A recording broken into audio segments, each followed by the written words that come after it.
हामिदन व मुसल्लियन अम्मा बाद। हमारी जो तक़वा शिआरी है, परहेज़गारी है, उस पर सबसे भारी ज़रब लगाने वाली अगर चीज़ें हैं तो दो चीज़ें हैं, जिसको अल्लाह के नबी जनाब मोहम्मद रसूलुल्लाह सल्लल्लाहु अलैहि वसल्लम ने अपने हदीस में बयान फरमाया है। अल्लाह के नबी सल्लल्लाहु अलैहि वसल्लम ने फरमाया, इन्नद दुनिया हुल्वतुन खज़िरा, ये दुनिया बड़ी सब्ज़ शादाब है, बड़ी पुरफितन है। इंसान इसके पीछे अगर लग जाता है तो सारी चीज़ों को भूल जाएगा। व इन्नल्लाह मुस्तखलिफुकुम फ़ीहा, और अल्लाह रब्बुल इज़्ज़त वल जलाल ने तुमको इस दुनिया में पैदा किया है। और दूसरा मफ़हूम यह हो सकता है कि सहाबे किराम की जो शुरू की ज़िंदगी थी फ़क्र और तंगदस्ती में थी, तो अल्लाह ने एक इशारा दिया कि फतूहात होंगे और उसमें बहुत ज़्यादा साजो सामान मालो दौलत मिलेगा, तो मैं ये दुनिया तुमको अता करूँगा। तो फिर अल्लाह के नबी सल्लल्लाहु अलैहि वसल्लम ने फरमाया, फत्तकुद दुनिया वत्तकुन निसा, तो तुम दुनिया से बचो और औरतों से बचो। व इन्न अव्वला फितनतिन फ़ी बनी इसराइल, पहला फितना जो बनी इसराइल में हुआ और ख़तरनाक फितना, कानत फिन निसा, औरतों के सिलसिले में वो फितना था। इस हदीस में अगर देखें तो इस बात का पता चलता है कि तक़वा के ख़िलाफ़ जो चीज़ है, तक़वा को ख़त्म करने वाली जो चीज़ है, परहेज़गारी, नेकी, शराफत, इन सारी चीज़ों को अगर कोई चीज़ ख़त्म करने वाली है तो दो चीज़ें हैं। एक दुनिया तलबी। दुनिया तलबी का मतलब ये नहीं कि इंसान खाने पीने की चीज़ें, अपने रिहाइश, शादी, खुशी, सैर व तफरीह, ये सारी चीज़ों को बिल्कुल तर्क करके, छोड़ करके अल्लाह अल्लाह एक कोने में जाके करे, बिल्कुल क़तअन नहीं। इस्लाम में रहबानियत है ही नहीं। इसका मतलब ये है कि इंसान दुनिया तलबी में अपने तक़वा शिआरी, ईमानदारी, लिल्लाहियत सबको तर्क करके सिर्फ दुनिया दुनिया इब्नु दुनिया बन जाए, दिरहमो दनानीर, पैसे के पीछे पड़ जाए और सारी चीज़ें छोड़ दे, तो ये मतलब है। वरना दुनिया इतना तलब करना ज़रूरी है जिससे इंसान ज़िंदा रह सके और अपने अहल व अयाल को खिला सके, पिला सके। ये ज़रूरी चीज़ है इंसान के लिए।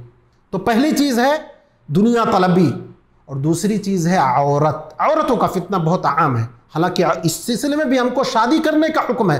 कुरान करीम में जहाँ फितनों का तज़किरा किया गया वहाँ ये फरमाया गया, ज़ुय्यिन लिन्नासि हुब्बुश शहवाति मिनन निसाइ वल बनीन वल क़नातीरिल मुक़ंतरा, कि उसमें इन सारे फितनों में सबसे पहले औरत का नाम लिया गया कि मर्द इस फितने में, और या मर्द औरतों से ज़्यादा शगफ रखने वाला है, तो इसमें कोई शक नहीं।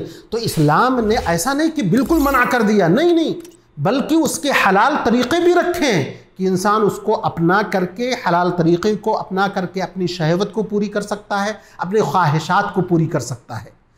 मना क्या है, फितना क्या है कि एक तो इंसान की जो बीवी है, उस बीवी के रहते हुए भी बहुत सारे फितने हैं, घरेलू जो ताल्लुकात हैं, या वो बीवी आपको वालिदैन की खिदमत करने से मना कर दे, ये भी फितना है। वो बीवी आपको इस बात पर उभारे कि हलाल और हराम की तमीज़ के बग़ैर आप मालो दौलत लाएं और आयश इशरत में रहे, ये भी फितना है। वो बीवी किसी चीज़, अच्छी चीज़ से मना कर दे, वो भी फितना है। वो बीवी आपसे गलत चीज़ों पर गुस्सा हो जाए, ये फितना है। ऐसी बात नहीं है कि इंसान जो उमूमी औरतें हैं सबसे फितने का वही तरीक़ा है कि ख्वाहिशात से जिसका ताल्लुक़ हो, नहीं। अपने घर में भी फितना है, बहन फितना दे सकती है, वालिदैन भी फितने में मुब्तला कर सकते हैं।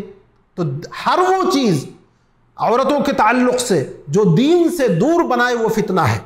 तो सबसे बड़ा फितना यही है कि इंसान दीन से दूर हो जाए। दूसरा बड़ा फितना यह है कि इंसान ख्वाहिशात नफ्स में हलाल और हराम की तमीज़ छोड़ दे, वो ये तमीज़ ना करे कि ये औरत हमारे लिए हलाल है या हराम है।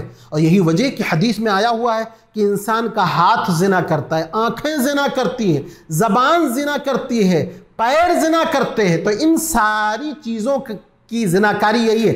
हाथ का ज़िना यह है कि वो इंसान पकड़े, आँख से देखे वो ज़िना है, ज़बान से गुफ्तगू करे वो ज़िनाकारी है अगर गलत है औरत के सिलसिले में है। इसी तरह लास्ट में एक सिर्फ बाकी बचता है कि वो जाकर के अपनी ख्वाहिशात पूरी कर ले, ज़िना उसने मुकम्मल कर लिया। इसीलिए शरीयत में ये नहीं कहा गया है कि तुम ज़िनाकारी ना करो। कुरान करीम की आयतों को अगर पढ़ा जाए तो उसमें वो ला तक़रबु ज़िना, ज़िना के करीब मत जाओ, यानी अगर ज़िना के करीब गए तो हो गया ज़िना, उससे इंसान बच नहीं सकता है। तो ये दो चीज़ों से हमको परहेज़ करना चाहिए। बनी इसराइल जो हमसे पहले बहुत महबूब कौम थी, वो इसी वजह से हलाक व बर्बाद हो गई कि उनमें सबसे बड़ा जो फितना हुआ वो औरतों के ताल्लुक़ से फितना हुआ और उसमें वो कामयाब ना हो सके। अल्लाह तबारक व तआला हमको तमाम तरीक़े के फितनों से महफूज रखे, औरतों के फितने से महफूज रखे, दुनिया के फितनों से महफूज रखे। व आखिरु दावाना अल्हम्दुलिल्लाहि रब्बिल आलमीन।